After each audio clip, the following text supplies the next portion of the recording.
Hello everybody, welcome to Pawns and Swords. As promised, today I wanted to share with you some thoughts on the new Games Workshop Bretonnian Knights of the Realm on Foot release. First of all, I wanted to make it clear that I'm a huge fan of Games Workshop and its contribution to tabletop hobby. I think it's easily seen on my channel as 3 or 4 of my first videos concern Citadel miniatures. Secondly, I've been playing with scale models and Citadel miniatures for literally 30 years. Truth be told, I had many breaks from the hobby, shorter or longer. I'm not an overly able modeler or painter, but I think I have some experience with miniatures. That being said, unfortunately, my first review is going to be a bit of a rant. As you see, I've assembled 15 of the Knights of the Realm on foot by Citadel, including 3 command minis, 7 Knights with a hand weapon and a shield, and 5 Knights with great weapons. I didn't assemble all of them because I needed one sprue untouched to show you the issues with the set. One thing to note, I put them all on 20 by 20 mm bases that are only 1.5 mm tall, in order to make the Knights a bit shorter because they are very tall, and so that I can also use these miniatures in the 9th Age miniatures game. These are not the bases supplied with the set. I've also assembled a few Knights from other similar sets by other companies for comparison. 4 Frostgrave Knights by Northstar military figures, 2 Knights from Foot Knights 1450-1500 by Perry Miniatures, and 3 Knights from Foot Knights 11th to 13th century by Fireforge games. So my main and key gripe with this set is that it's ridiculously complicated and on many levels. The key issue here is that every single model is composed of 7 to 10 pieces. This is how a single knight looks cut out from the sprue unassembled. This is a lot of pieces. For me, definitely too many. There are 5 different available bodies. As you can see here, this is one set of bodies. This is the second one. This is the third one, I think. And here are another 2 sets. As you can see, every body comprises 3 separate pieces. There are different heads available. Only few are a single piece. Let's take a look if we can find a single piece. This, for example, is a 2-piece head. This is a 3-piece head. This one is 1-piece head.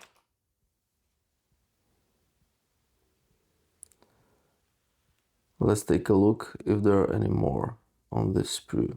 No, I don't think so. And on the other sprue,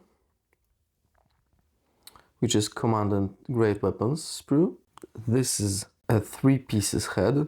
1, 2, 3. This one is a 2-piece head, and that's it. So as you see, most heads consists of 2 or even 3 separate tiny pieces. Every shield consists of a proper shield and a separate tiny forearm. Let me show it to you. For example, this here is a forearm for a shield, because on the other side of the shield you have, well, I put it wrongly. This is the forearm, and the tiny piece here, or here, or here, is an arm. I can see no sensible reason, to be honest, to have a head or shield that consists of 2 or 3 tiny pieces that an average human being can hardly hold in fingers. Another problem concerns great weapons. This is a Command and Great Weapons sprue that I already showed you. Every set of great weapon hand consists of 3 pieces, 2 separate forearms and the proper weapon with 2 hands on it. Because of this, aligning both forearms with hands is difficult, especially considering how small the pieces are. It causes pools of glue in unwanted places and messy finish. For example, here you see a weapon and here are forearms. This is the way with all great weapons. You have separate arms and separate weapons, and aligning them on the model is pretty hard. One might argue that having so many pieces for one model is good for overall quality, and it's partly true. Some patterns are really intricate indeed. However, because of the difficulty level of the assembly, putting together many tiny pieces, the finish is often more messy than it needs to be. Moreover, because each body part consists of many pieces, there is a ton of separation lines to fix. And not all of them can be fixed easily. For example, divided shoulder pads are an issue. Let me show it to you. As you see, you can easily see the divided shoulder pads. I will obviously tidy it up using a file, but it will not be that easy.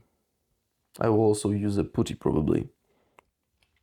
Another issue is that the pieces on the sprues are not numbered in any logical order. For example,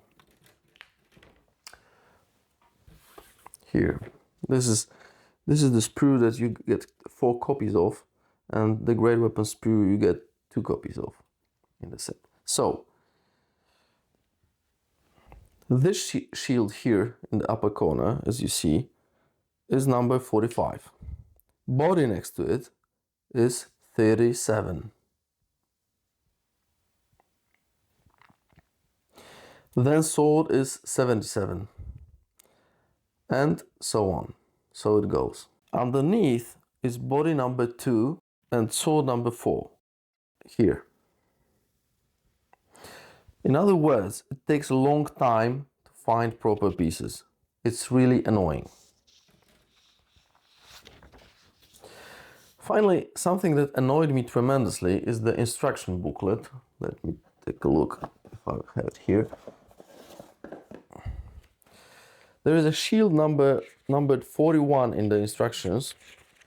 Let me show it to you. So here you have a shield numbered 41. It's quite clear. It's just 41. But it is not on the sprue anywhere. It's just not there.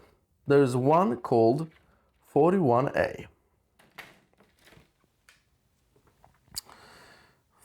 Here. But it's empty. It doesn't have a forearm attached. I spent 10 minutes trying to figure out what's going on and if 41A equals 41. In the end, I found a piece numbered 41B and decided myself that it has to be the one that goes together with 41A to create the shield numbered 41 in the instructions booklet. And this is the piece. This is the forearm itself. A separate forearm. And if you have a basic understanding of modeling and you have done it before, of course you will figure it out. However, it will take much more time for you. This is first. And secondly, someone who doesn't have much experience will have a really hard time doing it. All these factors cause this set to be extremely time consuming to put together. I literally spent from 30 to 40 minutes on each model, including mold lines removal and sticking it to the base. As you can easily count, it means I need around 10 to 12 hours to put all these models together. And I'm afraid that if I did it in one setting, I wouldn't ever want to have anything to do with miniatures ever again. So, in my personal opinion, this set is terrible for Games Workshop business because I can't imagine giving this set to anyone fresh new to the hobby.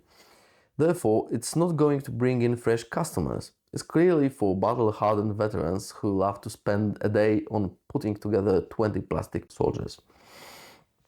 So, how about quality, you might ask? As far as the model design is concerned, it's obviously top quality. Very typical for Games Workshop. Many parts are really intricate. The issue is that it's for really experienced modelers only, at least in my opinion. And even then, does it really need to be that time consuming? It's so annoying. One thing I also don't understand is why Games Workshop puts so few weapon options on these sprues. Bretonnian Knights are independent nobles. It is quite obvious that they should have very different weapons. This is especially possible in Warhammer the Old World rule set, where you have a hand weapon as such, so it doesn't matter if it's a sword, an axe, a hammer or a mace, and a broad term of great weapon. So again, it could be a two-handed sword, two-handed axe, a two-handed hammer. Therefore, I simply don't understand why there are mostly swords available as single-handed weapons, which historically were not the primary weapons, by the way. There is a single axe position and only huge two-handed axes as great weapons. It feels like a wasted opportunity, to be honest. I'm also not a huge fan of these axes. They seem too cartoonish to me. The weight of such a blade would be much too much to handle in combat. Now let's move to comparisons. First thing right off the bat, all the alternative models are significantly smaller, or maybe the other way around. The Bretonnian Knights on foot are actually huge, especially in comparison to Bretonnian Men-at-arms. This is why I put mine on smaller bases. So these are Frostgrave Knights by Northstar miniatures. They're almost exactly the height of Bretonnian Men-at-arms at archers. Let me show it to you. This is a classic Games Workshop 20 by 20 millimeter base. And as you see, he's only a little bit taller than Men-at-arms, mostly because he has an additional base. So he's somewhere in between Men-at-arms and the Citadel Knight on foot. Here's another example. This one is, on the other hand, on the smaller base. And because he has his own base, he's almost exactly the same height.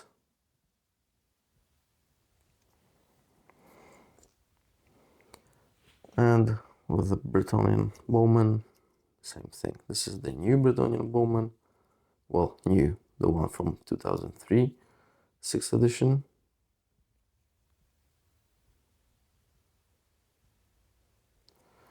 And here's the one from 5th edition.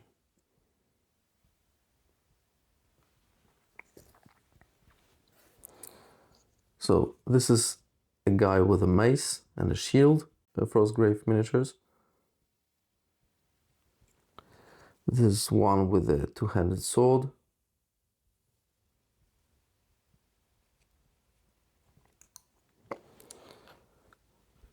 One with a two-handed axe.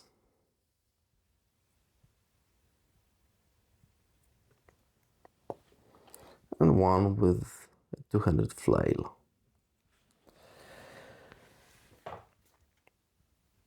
Frostgrave Knights are, in my opinion, an example of high-quality, simple modern sprue. Here is how it looks.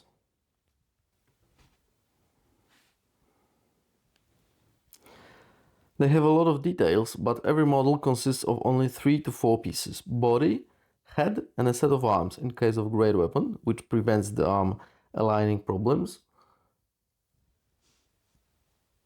or 2 separate hands with a shield and a hand weapon. And the manufacturer thought about very different weapon options.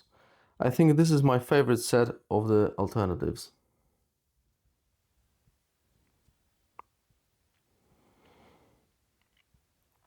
To put them in one unit with my Bretonnian Knights, I will just put them on taller bases to nullify the height difference, as I will also do with other alternatives. These models are not that much cheaper, however, they come in boxes of 10 for around $25. So they are a bit cheaper, but not much.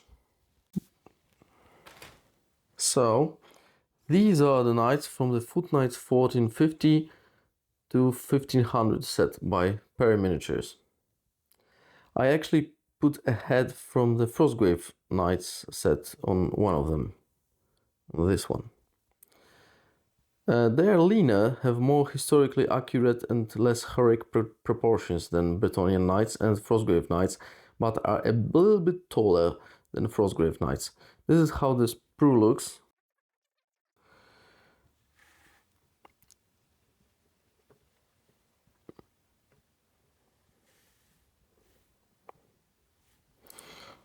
And here is the original Perry Knight with the Men-at-arms. However, he's on a smaller base, so that's also something to take into account. As you see, he is a little bit taller. However, in comparison to the Frostgrave Knight, he's also a little bit taller because Frostgrave Knights are almost identical in height to Men-at-arms. However, he's a little bit leaner. On the other hand, if you compare him to Bretonnian Knight,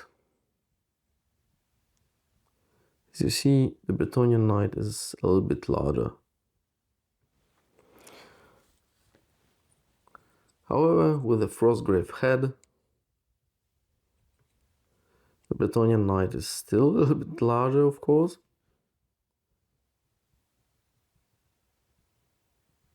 but not tremendously. In my opinion, especially if you put more heroic, a bit larger heads on them, they look quite well next to Bretonnian Knights. These minis come in boxes of 38 and they cost around $25. They are much cheaper than Bretonnian Knights. Finally, we have Foot Knights 11th to 13th century by Fireforge games. These are these three guys.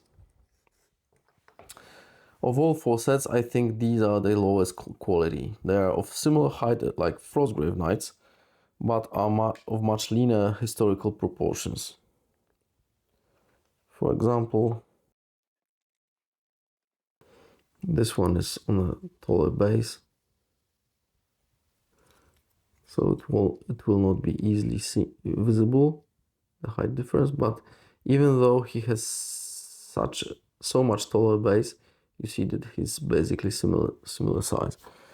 However, if you put him next to a Bretonnian Knight, he looks tiny. Especially if you take the same base. He looks like his son. 14-year-old son with his father. I must say I am not a huge fan of these miniatures, especially considering that assembling great weapons on them also leaves much to be desired. The details are not great on these models. I will show you the sprue.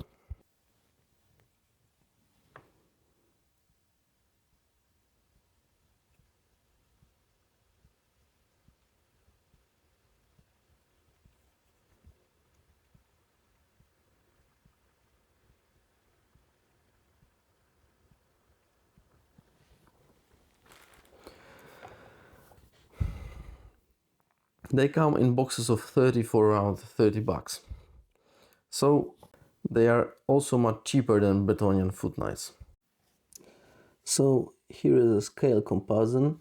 This guy on the left here is a Bretonnian Bowmen.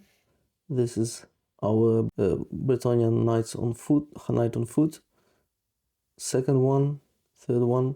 Here is a Frostgrave Knight on the same base as the Bretonnian Knight. As you see, he's much smaller.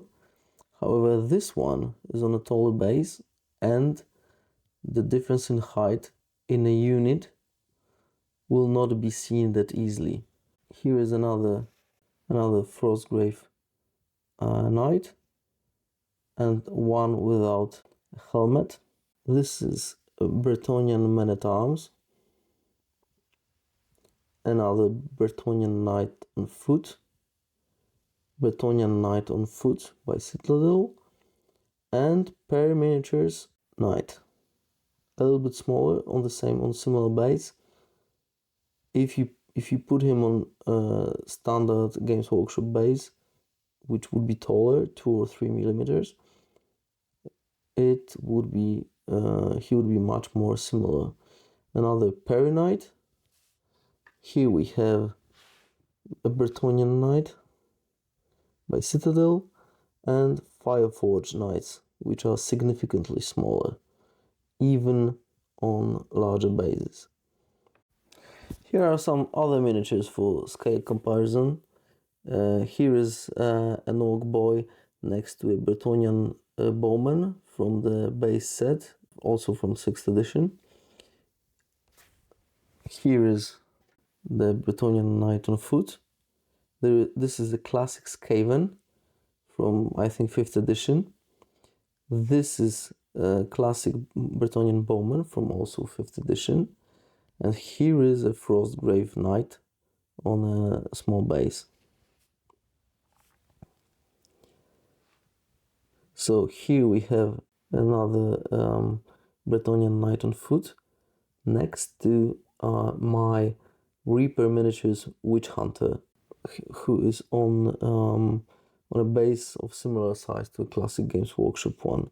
So as you can see, they're of similar height. My Witch Hunter is even a little bit bigger, but this is because Reaper miniatures are on the larger side. Here we have the Frostgrave, one of the Frostgrave Knights next to the Men-at-arms, and here this is one of the barbarians from Untamed Beasts for Warcry, Warband. And here again, as you can see, the scale of the new Bretonnian Knights on Foot is similar to the new miniatures for Warcry, for example. So they are more in 32mm scale. This is one of the Barbarian Marauders from Shadespire set, and here he stands next to a pair of miniatures Knights. Another one of our Knights on Foot from Citadel, a classic zombie, Fireforge Knight. This is obviously a Stormcast Eternal on a 20 by 20mm base. I will swap the head on him. I wanted to have a Bretonnian hero the size of the mountain from the Game of Thrones series, Gregor Clegane. He was very tall, and as you can see, a Stormcast Eternal is a head taller than our Bretonnian Knight on Foot. And here we have another one of our Frostgrave Knights on a taller base. Also, one thing I don't understand is the transfers. Why only 2 patterns? I don't get it. It's such a wasted opportunity. Bretonnia has a multitude of nobility houses, and they all have different symbols. I just don't understand it. In the 6th edition, there was a ton of transfers.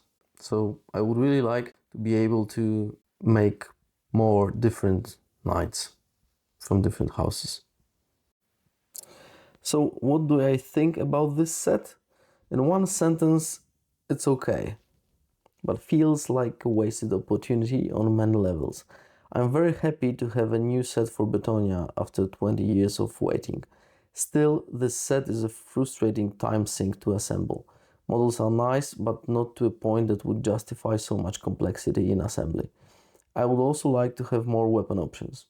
All in all, these models will look great on the table. It's just a chore to assemble them, and you need to be aware of that.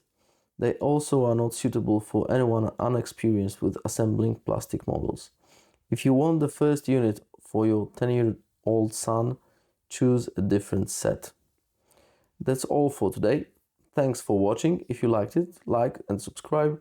Let me know if you agree in the comments below. I would love to know your opinions. Bye!